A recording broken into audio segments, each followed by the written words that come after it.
I spent 5 years looking after Mia, who was paralyzed. On our wedding day, she just bailed on me without a second thought and ran off with her first love. I glanced at the vibrant red invite on the table and coolly said, "Congrats!" But she flipped out, begging me not to leave her. As I fixed my tie for the seventh time, Mia showed up. My folks let out a sigh of relief. It felt like we'd all been holding our breath since the ceremony began. She approached, forcing a smile hard. The MC had been dragging his feet for half an hour, trying to keep things smooth. Finally, he rushed over the rings. Hoping to wrap things up quickly, I grabbed the ring, ready to slip it on her finger. But just then, the chapel doors burst open. Mia. Hearing that voice, Mia's hand flinched like she'd been hit. I followed her stare and saw Leo standing there, backlit. As he stepped closer, I noticed how eerily pale he looked. His lips were ghostly, and he exuded pure despair. But his eyes were blazing bright as they locked onto Mia. "Mia, I'm sorry I'm late." Mia's eyes immediately welled up. When she looked back at me, guilt was written all over her face. I didn't need her to say anything. I knew why she chose him. I laughed bitterly and squeezed my left hand tightly. The sound of chopsticks clattering broke the silence in the hall, and whispers started to spread. My fingers unconsciously rubbed the ring in my palm. It was her favorite brand and style. We'd picked it out together, symbolizing forever. We just stood there, staring at each other. I was on stage. She was off it. I didn't push her. I wanted her to marry me willingly. Leo coughed a few times at just the right moment, almost begging as he looked at Mia. Suddenly, Mia took 2 steps closer to me. "Hero, I'm sorry, but Leo needs me now." "What about me?" I thought, "Mia, I need you too." All those years of being there for her were overshadowed by Leo's simple words. She stopped looking at me, turned around, and firmly grabbed Leo's hand, running toward the light streaming in from the door, like it was the happiness she'd been waiting for. I stood there watching them walk away, not even once looking back. Mia and I go way back, childhood sweethearts since our parents were tight. In elementary school, Mia's uncle had business troubles and chose to end it all. The home was dark, and Aunt Mia cried every day. A few days later, Mia followed suit. She became this pitiful figure, like a bird with broken wings stuck in the mud. She couldn't fight her bad luck or even protect herself, always bowing her head and shrinking away from people. She wasn't much of a talker, and relatives saw her as a burden, moving her from one place to another. Finally, my parents, feeling bad for her, took Mia into our home. At first, I wasn't a fan. She was taking some of my parents' love, but they kept saying Mia was a sad kid with nothing and no one else but us. Even if we did everything, her heart wounds wouldn't heal. Slowly, looking out for Mia became second nature. Seeing her get brighter each day made me happy too. Back then, Mia loved to cling to me, often stubbornly shaking my arm and not letting me hang out with others. She'd say she only had me, and if I chose someone else, she wouldn't see any point in living. Every time she said that, it hurt my heart.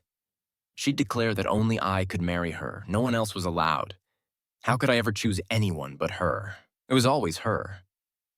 But after high school, things changed. She fell for someone else. I first heard about Leo on my birthday, the first time she didn't spend it with me.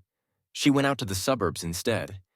I was so freaked out, didn't even get to blow out the candles before rushing out to find her. When I did, she was snuggled up with Leo, playing with sparklers in the soft light. She looked up at Leo like he was her entire world. My heart clenched, and I almost bolted in panic. That guy Leo, always with his super long hair, surrounded by rowdy folks, obsessed with speed and thrills. Someone so flaky and irresponsible. What could he possibly offer Mia? I'd been protecting her, offering her everything she needed almost automatically. So, naturally, I went to warn Leo, told him he wasn't good enough for Mia and to stay away if he wanted compensation. I was even ready to give him money. That night, Mia stormed into my room and threw a bank card at me. "Hero, Leo and I aren't as lucky as you, but we still have our dignity. You think humiliating him will make me choose you? You really piss me off." I wanted to explain, but my throat was too dry for words. I couldn't believe it. This was the girl I'd protected since we were kids, the one I'd loved for so long. She said I made her sick. Sick. Mia looked at me angrily. From now on, it's none of your business, or I'll die with Leo. My vision blurred, and I collapsed onto the bed. She was gone like a gust of wind. Turns out, I never really held her, never truly understood her. I thought she was a flower needing protection, sunlight, and rain, but she was a free spirit. That night, she didn't come home, and I didn't go out to find her. It felt like I lost the reason to chase her. This decision haunted me for years. I didn't sleep that night, just sat on the couch, waiting for her until dawn. The next time I heard about her, she was in a hospital bed, wrapped in bandages, unrecognizable. She was proud and vain. Leo had taken her street racing the night before, and they crashed on a curve. Her whole body was fractured, and her legs couldn't stand. After the accident, Leo vanished. It was a street cleaner who called 911. I regretted it so much I slapped myself twice, blood seeping from the corners of my mouth. Then I wiped my tears and stayed by Mia's side. I was determined to help her walk again. I started helping Mia with her rehab, restoring her appearance. She fell countless times and cried a ton, and I was always there. When the pain got too much, she'd bite my arm, leaving it bloody and raw, then cry and apologize. Whenever she lost hope after another fall, she'd dump her food on me, but I didn't mind. Mia would say, "Hero, when I get better, I'll marry you. I'll wear the most beautiful dress and be the most stunning bride. And you'll give me the perfect wedding." I always smiled and agreed, looking forward to the day she'd marry me. Honestly, every second we were together, whether Mia could stand or not, I wanted to marry her. We stuck it out for 5 years and created a miracle. Mia could finally walk normally. We dated, got engaged, and eagerly awaited our wedding day like any loving couple. But the night before the wedding, Mia got a message without saying a word and rushed out. I knew who it was. Besides Leo, couldn't think of anyone else. I stood by the window, watching them hold each other tightly, like star-crossed lovers caught in the rain. When she came back, she didn't say anything, and I pretended nothing happened. Wanted to make one last bet. A bet that they were just saying goodbye. A bet that all those years together weren't for nothing. But it seemed I lost. Maybe I never won. I took a deep breath, forced a polite smile, and grabbed the mic from the MC. "Everyone, sorry, but today's wedding is canceled. But please enjoy the food and drinks and have a good time." My parents looked upset but didn't scold me. My mom held me close, quietly crying. I kept smiling, trying to comfort them. Didn't need to ask around. I already knew our family had become a laughingstock. I wasn't scared of the gossip, just felt sorry for my parents, who poured their hearts into 2 kids, only to get heartbroken by both. Seeing the wrinkles on my parents' faces, I realized how much they'd aged. For years, I'd focused entirely on Mia, with her occupying my heart and mind. I'd forgotten how long it had been since I spent quality time with my parents. "Mom, Dad, I'm sorry. From now on, I'll spend more time with you." My mom gently patted my head like when I was a kid and said, "All right, our hero is the most filial child. In a few days, I'll find a good girl for you and you'll go on a date." My dad chimed in, "Exactly, how could our son not have someone?" I smiled helplessly, not wanting to talk about it. Since the wedding, I hadn't returned to the house Mia and I had bought together. I wondered if it was time to sell it. Didn't expect Mia to show up at my parents' house, crying and still speaking so bluntly. "Hero, are you still mad? About the wedding?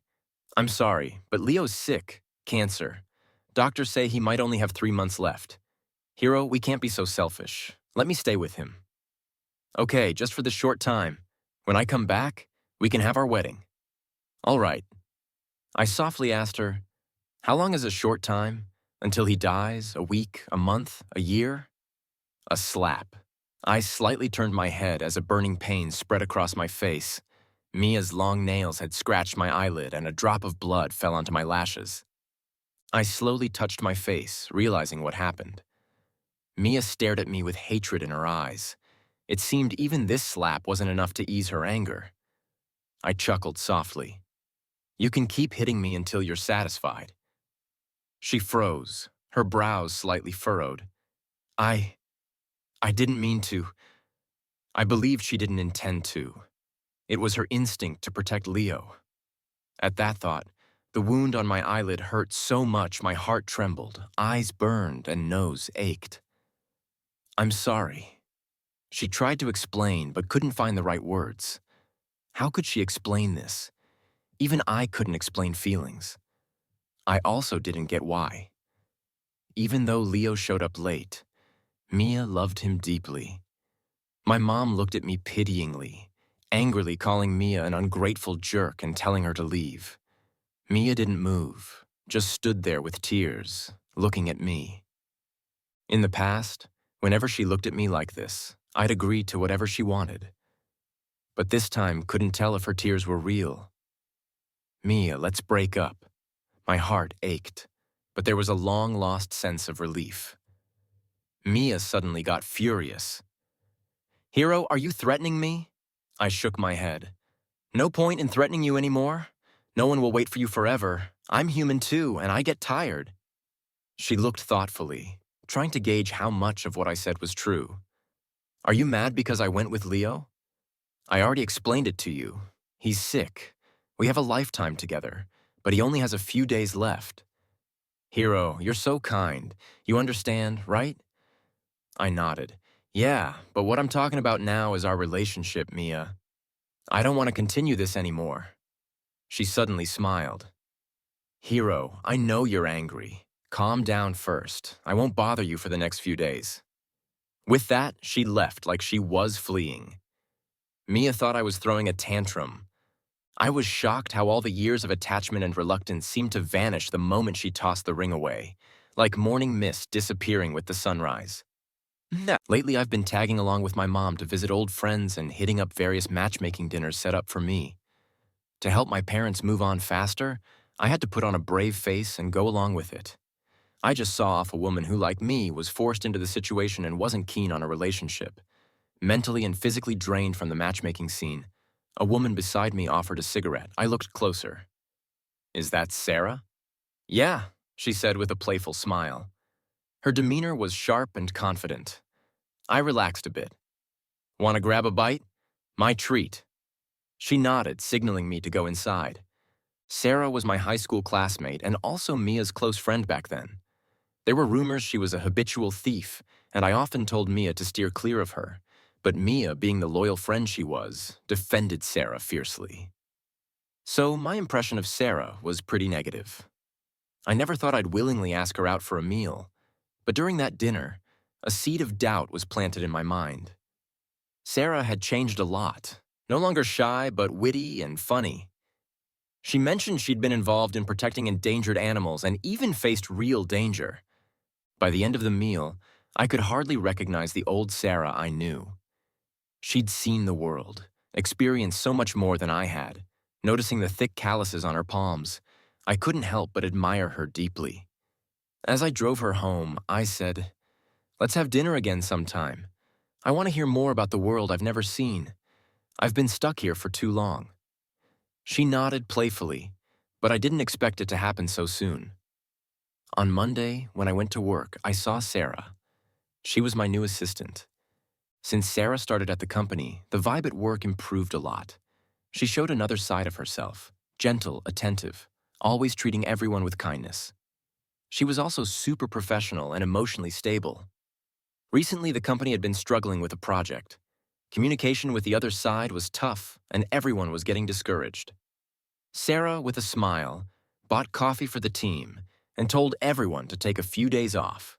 Somehow, she made a call, and the other party agreed to talk with us. It was a pleasant surprise. When our coworkers teased her, she playfully flicked her hair and said, "I've got my ways." Because of a business trip related to this project, I had to go back to my former marital home to sort out some things. In a hurry, I brought Sarah along. As we went upstairs, she joked, "Is this going to be awkward?" I chuckled. It's just a house, an empty one at that. I had no hesitation in opening the door and letting Sarah in. But as soon as we walked in, we saw Mia and Leo sitting on the sofa, holding hands and watching TV affectionately. In the room, by the TV, was still the music box I'd once bought for Mia. The vase we picked out together was now empty on the dining table.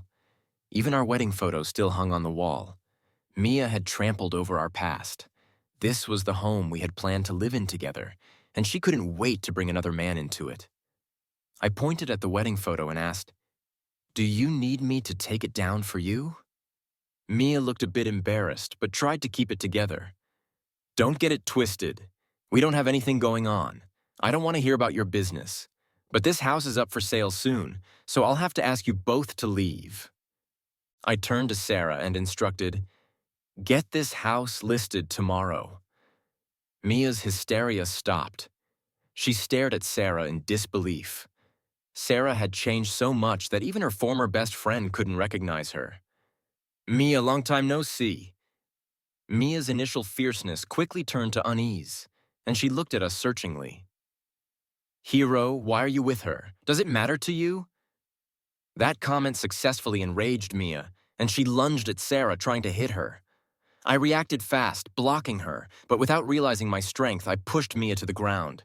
I instinctively wanted to help her up, but then held back. "Sorry, I didn't mean to lose control, but Mia, you need to apologize to Sarah." Mia looked at me, bewildered. "Apologize? You want me to apologize to her?" I nodded. She stubbornly lifted her head to look at me, her eyes slowly filling with tears, the same look she always used to make me back down. But now, seeing her tears, all I felt was annoyance. Seeing that I wasn't moved, Mia dropped her pretense of grievance and restraint. "Hero, I'll never apologize to a thief." I glanced nervously at Sarah, but she seemed unfazed. "Mia, when you leave, please leave the key. I'll sell the house as soon as possible." She seemed to grasp my resolve and, after a moment of silence, crouched on the floor and burst into loud sobs. In all these years, I'd never seen her like this, and I awkwardly thought of comforting her. Leo finally seemed to snap out of it and shoved me aside to help Mia up. "Cough, cough, Hero. How can you treat Mia like this, just because she didn't marry you for my sake? No matter what, she's still your sister. How can you be so heartless?" The smugness in his eyes stung me. He was laughing at me, laughing at how all these years of companionship had become a joke, laughing at how our deep affection had turned worthless. "Get out." Leo's chest heaved, his face turning ashen as he began coughing violently. Mia glared at me hatefully, grabbed Leo and stormed out. She turned back and shouted, "Hero, you've gone too far. It's just a broken-down house, and you're using it to humiliate us. We'll leave right now, and I'll never come back. You better not regret this." I wearily leaned against the sofa, the argument giving me a headache. Sarah hesitated before coming over to support me, softly reminding me, "We need to get to the airport." Sarah handles work with ease. With her around, negotiations are super efficient. She speaks several languages, and her wine critiques make the other party nod in agreement. I couldn't understand why someone like her would have stolen things back in school, but now, I admit I'm drawn to her, curious to know more. Just as my curiosity was blooming, Mia sent me a video late at night. In the video, Sarah was on a yacht, wearing a figure-hugging gown, gracefully holding a glass of wine. I couldn't hear what she was saying to the 3 or 4 men around her, but she was laughing freely and openly. Mia said, "Hero, don't be fooled by her. I'll be waiting for you at home." I clenched my phone tightly. What kind of person is Sarah? Really? Sarah transferred to our school during our second year of high school. Back then, she was always quiet, very pretty, but not very talkative, and her grades were exceptional. Later, some classmates noticed she was often picked up and dropped off by luxury cars. Because of these rumors, she became even more silent and had no friends. But Mia started sticking to her like glue, and I occasionally got to talk to her. In my memory, Sarah was particularly gentle, with dimples when she smiled. One day on the way home, Mia secretly told me that Sarah's mom was the mistress of a rich guy, although I was surprised. I knew it wasn't right to comment on someone else's private affairs and reminded Mia not to spread it around. But somehow the rumor spread, and everyone knew about it. Mia even blamed me in front of Sarah for spreading it. To prove my innocence, I investigated the source of the rumor. To my shock, it pointed back to both Mia and me. I could swear on anything that I never said a word, not even in my sleep. Given how fiercely Mia accused me, she obviously didn't say anything either. Could someone have overheard us talking? In the end, the matter was left unresolved. Sarah soon transferred to another school, and we only heard occasional updates about her winning awards, going abroad, but no one knew the specifics. On the last day of the business trip, the project team finally got a chance to relax, and everyone rushed to a bar. Sarah, when drunk, was both clingy and adorable, refusing to be dragged off the sofa. I rarely saw her like this. Holding back my laughter, I managed to get her back to the hotel. Finally, a sigh of relief. After settling her on the bed, I went to the bathroom to wet a towel, planning to wipe her face. When I came out, Sarah was sitting upright on the edge of the bed, her eyes unfocused as she stared at me. I chuckled and handed her the towel. "Drunk girl, if you're awake, wipe your face yourself." She didn't move and suddenly spoke. "Hero, I like you." "What?" She sniffled, eyes wide, taking deep breaths and even giving herself a little pep talk. Her adorable expression made me laugh again. "I liked you from the moment I first saw you after transferring in the second year. Even after all these years, I still like you. Back then, you were with Mia, but now you're single. Can I chase after you now?" She likes me. Amid my shock, I felt a faint sweetness in my heart. But before I could gather my thoughts, Sarah slumped back onto the bed and quickly fell asleep. I was left sitting there, unsettled and lost in thought. I carefully considered my feelings for Sarah. After spending time with her these past few days, it would be a lie to say I wasn't moved. Her charm is impossible to ignore, and being with her makes me feel like there's so much I can do. I don't feel powerless, helpless, or resigned. She's the kind of girl who brings vitality to those around her. I think anyone would be drawn to her, would fall in love with her, but I'm puzzled. Back then, Mia was resigned. She was the kind of girl who brings vitality to those around her. I think anyone would be drawn to her, would fall in love with her, but I'm puzzled. Back then, Mia was already with Leo. Why did she lie to Sarah, saying that we were in a relationship? Not long after returning to the company, rumors about Sarah's mom being the mistress of a wealthy man began spreading like wildfire again. I specifically ordered everyone not to talk about it at the company, but the effect was the opposite. Because Sarah had helped the company secure a partnership through her own connections, my attempts to stop the gossip only made people believe the rumors were true. I felt both sorry and a bit heartbroken for her, remembering her timid and helpless expression from high school. I felt a pang of guilt. Now, under my watch, something like this was happening all over again. I had caused her to get hurt once more. I suggested she'd take a few days off or maybe go on a trip. I even offered to accompany her if she didn't mind, but Sarah rejected all of it. She was no longer the pitiful little girl from back then. She didn't care at all, continuing to greet people warmly and staying focused on her work. This only strengthened my belief that even if the rumor was true, Sarah was innocent. She couldn't choose who her parents were. Could she? Soon, everyone's attention was diverted when a well-established company we had just approached showed interest in partnering with us. The chairman himself wanted to come and discuss the contract. I specifically assigned Sarah to handle the entire process, hoping to give her something to focus on no matter how strong she was now. Hurt is hurt, and its essence doesn't change. Sarah ended up comforting me instead. "Don't worry, those rumors won't affect my work. I'm worried about you, not the business." When I blurted out that sentence, we were both a bit surprised. Her long eyelashes fluttered a few times, and she nodded slightly. "You really care about me?" "Of course." She gave me a deep look and then smiled warmly. On the day the chairman arrived, my partner and I waited at the entrance early, just as we were bringing him into the company. I saw a female colleague arguing with Sarah. Who do you think you are? Just the daughter of a mistress, using her mom's connections to secure a contract for the company. What's so great about that? My heart ached. It was painful to hear such words, and Sarah had been enduring them for years. Do you really know her? I walked over and shielded Sarah behind me. Sarah's workability is evident to everyone. Denying her competence because of these rumors, too much. Now apologize to her. The colleague stiffened her neck, clearly ready to fight me to the end. Sarah patted my arm and winked at me, giving a sly smile. Every time she does that, I feel uneasy. There's no way she doesn't care. She's just putting on a brave face. But the next second, I saw her walk lightly over to the chairman, link arms with him, and say affectionately, "Mom, you're here. Are you tired?" Huh? The room fell silent, and whispers of disbelief filled the air. She was the daughter of the chairman of the mega group. With Sarah's help, the partnership was successfully secured.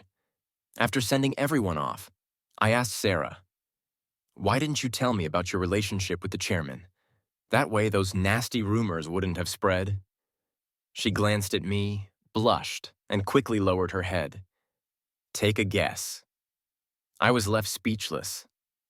I think I'm starting to understand. Sarah told me there was an interested buyer for the house, so I had to go back and move everything out. As I got closer, I felt a strange sense of displacement, like stepping into a different world. Even the ads in the elevator hadn't changed. To my surprise, Mia was still living there. When she saw me, her face lit up with a smile. "You're back. Was work tiring? Good thing I bought groceries today. I'll cook, and you can stay for dinner." Her tone was so natural, as if nothing had ever happened between us. Maybe she didn't realize it, but the more she acted like this, the more it showed how much had already changed between us. Before, she'd never speak to me in such a sweet way. She wouldn't buy groceries, much less cook. She was trying to win me back, though I couldn't understand why. "No need. I'm just here to move my things. This house has already been sold." Mia stopped what she was doing. "Are you really breaking up with me? Are you with Sarah now?" I nodded. "I've always been serious about us breaking up.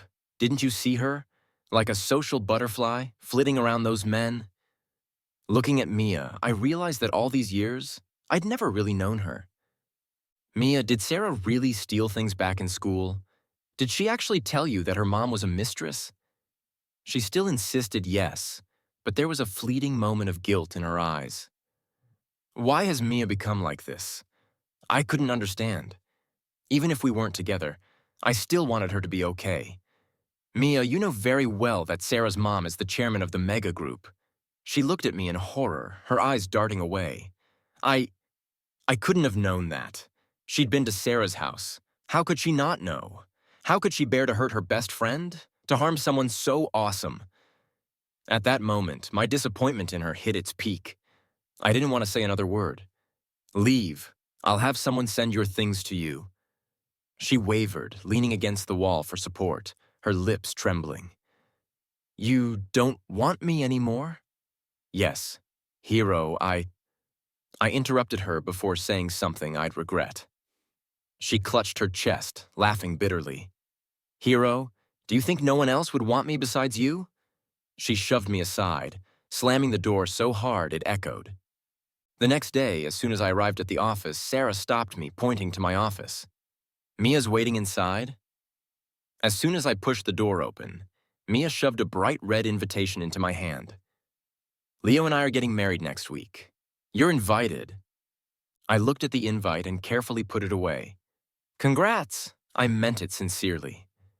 Mia looked at me in shock, enunciating each word. "Hero, I just told you I'm marrying another guy, and you congratulate me. Is that all you have to say?" I shook my head, signaling she could leave. Mia said nothing, just stared at me. She finally believed that I truly wanted to break up with her, not as a threat, not as a tantrum. She spoke softly again. "Hero, do you really want to break up with me? Even if I sincerely admit my mistakes now?" Yes. I was absolutely certain. Her whole body stiffened. Through her tears, She searched my face for any sign of reluctance, but there was none. She walked out without a word, her back straight. Sarah was standing at the door, looking at me with concern. Did you know back then that it was Mia who spread those rumors? Why didn't you clear it up? She shrugged. There was no need. Mia lost her father when she was young. I didn't want to hurt her further. Sarah is too kind, too gentle. Mia understood each of us so well that she manipulated us all. I felt deep sorrow for Sarah, but she said it didn't matter. It's all in the past, and I won't dwell on it. I thought, yes, it's all in the past. We have to look forward, don't we? I glanced at Sarah's profile, and the morning sunlight made her face look so beautiful. At that moment, I finally understood my feelings. I like Sarah. I spent a long time preparing. Every corner of the quiet restaurant bore traces of my careful arrangement. Rabbit dolls she liked, blue roses with dewdrops, and Sarah, who knew nothing of what was to come. Sarah, I like you. I don't want to miss out on you again. Please let me love you passionately and sincerely in the days to come. She burst into tears, and I cried along with her. It was wonderful. True lovers always find a way to be together. I invited Sarah to attend Mia's wedding with me. She looked at me intently. You don't have to go if you don't want to. Everything takes time, and I trust you. I sighed and gently pinched her cheek. It's really okay. The fact that I've confessed my feelings to you means that I've truly moved on. But no matter what, you grew up with me, and I've always hoped you could be happy. The wedding was held in a shabby little restaurant. The environment was terrible, and the sound of the shona, a traditional Chinese wind instrument, was so loud it drowned out all conversation. No flowers, no red carpet, not even a proper MC. Just one of Leo's relatives. None of the things Mia had once dreamed of were there. Before the wedding started, Mia, dressed in a cheap wedding dress, came to find me. I could smell the plastic of the dress and see the red rash from an allergic reaction on her shoulders. Hiro, are you really just going to watch me marry someone else? If you say you don't want me, I'll leave with you right now. I didn't respond. She was sobbing uncontrollably. Hiro, say something. Just nod, just nod. She clutched my sleeve, looking at me in desperation. Please, please, take me away. I know I was wrong. Congrats on your wedding. Her movement stopped, and she suddenly started laughing. But then, as she laughed, she began to cry again. Leo came over, his face full of anger, and dragged her away, scolding her as they walked off. Halfway through the wedding, someone got drunk and started shouting, apparently one of Leo's friends. He was spouting obscenities. Leo, you lucky bastard, look at the bride's big chest and big ass. Come on, tell us, how does it feel? Someone else laughed loudly, egging him on. Mia looked at Leo for help, but he just looked proud, rubbing his fingers together and saying, Of course my girl feels amazing. He didn't seem to think his friend was insulting his wife. If anything, he seemed proud that Mia was being ogled. Mia's face went pale, tears welling up in her eyes. She lowered her head, standing silently, as if she'd fallen into a bottomless pit. I didn't want to see any more, so I quickly took Sarah and left. After that, I heard less and less about Mia. One day, a friend insisted on dragging me to a bar to celebrate his birthday. I couldn't refuse without killing the mood, so I went along. To my surprise, I saw Leo with 2 women on his arms. The women took turns kissing him, making him laugh heartily. He pulled a watch and a bracelet out of his pocket and gave them away without a second thought. I recognized those items. They were things I'd bought for Mia. I didn't want to get involved. How they lived their lives was their business, not mine. But I lost any desire to stay, so I made an excuse and left, waiting by my car for a ride. Leo came out and spotted me. He staggered over.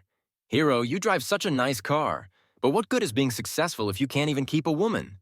To me, you're just a failure. I didn't respond to his taunt. Leo, if you're sick, you should drink less. After all, it's your body. If you don't take care of it, you're the one who'll suffer. He was clearly very drunk and sneered. I'm not sick. It was all fake. Do you know what a strategist is? The system made me seduce Mia. Your wedding day was my deadline. If I didn't succeed, I would die, but I pulled it off. And now I'm living the high life. You've liked her for so many years, so I guess you'll keep an eye on her. Right, marrying her wasn't a bad deal at all. I stared at him, speechless. How drunk have you gotten? I couldn't quite grasp Leo's confession, nor had I ever heard of such a thing before. I had someone look into it. The information came back quickly. Leo had racked up significant gambling debts a week before my wedding with Mia. He was nearly beaten to death by debt collectors and received dozens of critical condition notices within 2 days. The doctors were ready to give up on saving him, yet he somehow held on long enough to show up at my wedding with Mia. Then he took Mia away. The bizarre part was that the next day, Leo was miraculously cured and discharged from the hospital. I had no choice but to believe what he said was true, that life and death were at the mercy of some system. So Leo's claim of having cancer was a lie. But the debt was real. I should have explained all this to Mia, but I also knew she wouldn't believe me. Not a single word. In this tug-of-war of emotions, I lost. But not to Leo's scheming. It was simply because Mia didn't love me enough. But it's okay because now I have someone who loves me. I moved to a new place and started living with Sarah. We were very happy together. I didn't hide what Leo had told me from Sarah, and she was just as shocked as I was. One day, while we were cooking together, Mia showed up. I had no idea how she found our address. She seemed uneasy, hesitating to speak. I waited patiently. Sarah, curious, called out from the living room. "Hero, who's at the door? Why don't they come in?" Mia stammered. "I came to find a photo. It wasn't among the things you returned to me. Maybe it's still here." I let her in. We searched the study together and eventually found it inside a fairy tale book. It was a photo we'd taken on the first day she moved into our home as a child. Mia carefully touched the photo, thanked me, and started to leave. I quickly turned to Sarah and reassured her. "I'm sorry, it must have been packed by mistake. You believe me, right?" She laughed and patted me on the shoulder. "Relax, don't be silly." "But didn't Mia seem off? Did you notice the bruises on her arms? Should we check on her?" I nodded and took her downstairs. A crowd had gathered, pointing and whispering. Leo's angry voice echoed. "I told you to get money, and you bring back a photo. What the hell is this good for? Those debt collectors are at our doorstep, and you're trying to get me killed. Hero is loaded. Why didn't you just ask him for it? Are you going or not?" As he spoke, he slapped Mia hard, knocking her to the ground. Mia didn't make a sound, closing her eyes and silently enduring Leo's punches. Sarah tugged on my sleeve. "Should we help her?" I pulled out my phone, called the police, and requested an ambulance. Sarah looked at me confused. I explained, giving them money would only enable Leo and keep them tied together. This is the only way to help her. I watched as they led Mia and Leo away. "She'll figure it out. Mia isn't stupid. She's always loved herself too much." I turned to Sarah and sincerely thanked her. Thank you for always thinking of me first." Since that day, I haven't seen or heard about Mia and Leo, nor have I sought any news of them. I cherish every day with Sarah. We visited our old school, though we couldn't find any trace of our old classroom. Still, we were happy because it was where we first met. We went horseback riding together in the summer. She looked so gallant, and she said I was so graceful. We left our love on the vast prairie. In winter, we went to the snow-capped mountains, bundled up like little cotton balls, huddled close together. We made love in the warmth of our home and wished to return with our children in 5 years. When Sarah and I decided to get married, I went to see her parents alone, sought their opinion, and got their approval along with the family register. At an outdoor restaurant in front of our friends and family under a shower of falling petals, I knelt on one knee and said to her, "Sarah, I love you so much. Will you marry me?" She burst into tears, held out her hand, and said, "Yes, I will." Our wedding was held in the height of summer. There were beautiful flower arches, the most stunning wedding dress, and everything I wanted to give her. As I carried Sarah out of the car, I thought I saw a familiar figure in the crowd. But when I looked again, there was no one. I didn't pay it any mind and carried Sarah forward with confident strides. In the second semester of my sophomore year, a transfer student named Sarah joined our class. She was very quiet, extremely beautiful, but not very talkative, and her grades were top-notch. Later, some classmates noticed she was often picked up and dropped off by luxury cars. Because of these rumors, she became even more silent and had no friends. But Mia started sticking to her like glue, and I occasionally got to talk to her. In my memory, Sarah was particularly gentle, with dimples when she smiled. One day, on the way home, Mia secretly told me that Sarah's mom was the mistress of a rich guy, although I was surprised. I knew it wasn't right to comment on someone else's private affairs and reminded Mia not to spread it around. But somehow, the rumor spread, and everyone knew about it. Mia even blamed me in front of Sarah for spreading it. To prove my innocence, I investigated the source of the rumor. To my shock, it pointed back to both Mia and me. I could swear on anything that I never said a word, not even in my sleep. Given how fiercely Mia accused me, she obviously didn't say anything either. Could someone have overheard us talking? In the end, the matter was left unresolved. Sarah soon transferred to another school, and we only heard occasional updates about her winning awards, going abroad, but no one knew the specifics. Hiro was always very considerate toward me, gentle like water, always looking after me, telling me to drink more water, not to stay out late. Sometimes it annoyed me, but Leo was different. Always rebellious, with a carefree attitude. I was deeply captivated by the way he looked at me with those clear eyes. He said, "A girl who hasn't skipped class isn't complete. A girl who hasn't snuck into an internet cafe isn't complete. A girl who hasn't hooked up with a guy in high school isn't complete." He really knew a lot. He knew exactly what I wanted. I didn't want to follow so many rules, nor did I care about going to a good school. After all, Hiro would take care of me. So it made sense that I fell in love with Leo, didn't it? When Leo wanted to break up with me, I completely panicked. "Mia, I have nothing. No family background like Hiro, no good grades like Hiro. So you should be with him." For the first time, I fought with Hiro because of his controlling nature. When I ran out of the house, I felt a sense of freedom. So when Leo offered to take me for a ride, I agreed. But that day, I had a car accident so severe that I was bedridden for 5 years. Hiro took care of me for those 5 years. He kept saying he was sorry for not going out to look for me the night I ran away. The more he said it, the more I started to believe it was his fault. I was afraid he wouldn't take care of me anymore. So I kept telling him, "Hiro, when I get better, I'll marry you. I'll wear the most beautiful wedding dress and be the most stunning bride. And you'll give me the perfect wedding." But the day before our wedding, Leo asked to see me. "Mia, I'm sorry I haven't visited you. I have cancer. I don't have long. I heard you're getting married. Here's the money I've saved over the years. Not much. Just 80,000 won. I'm giving it all to you. I hope you'll be happy." I was resentful toward him, but he was dying. Yet the next day, Leo appeared at the wedding looking weak, and I realized I wasn't angry anymore. I wanted to spend his last days with him. Hiro would surely understand. We had a whole lifetime ahead of us.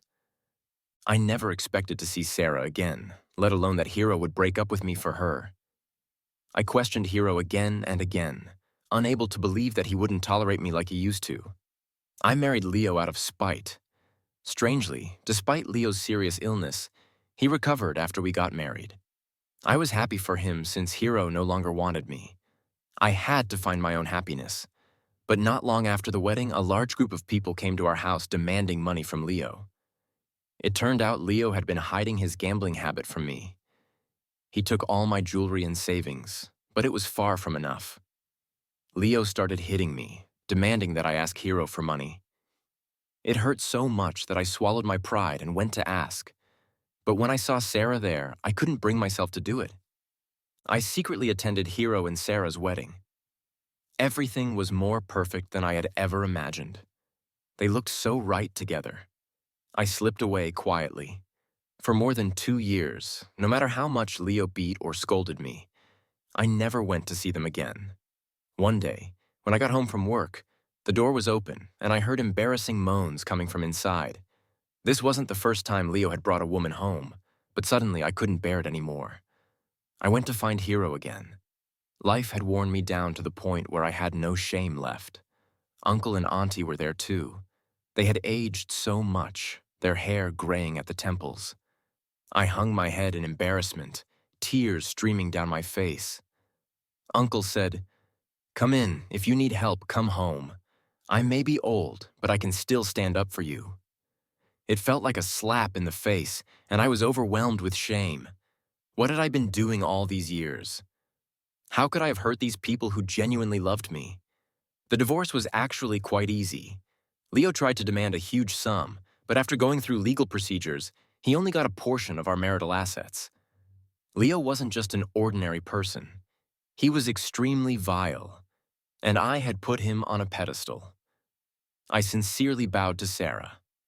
"I'm sorry for what I did to you before. I hope you can forgive me." She smiled quietly, just like she used to. "I never blamed you. Congrats. And I hope you live well." I got a new job and visited Uncle and Auntie whenever I could. Life is now stable and fulfilling.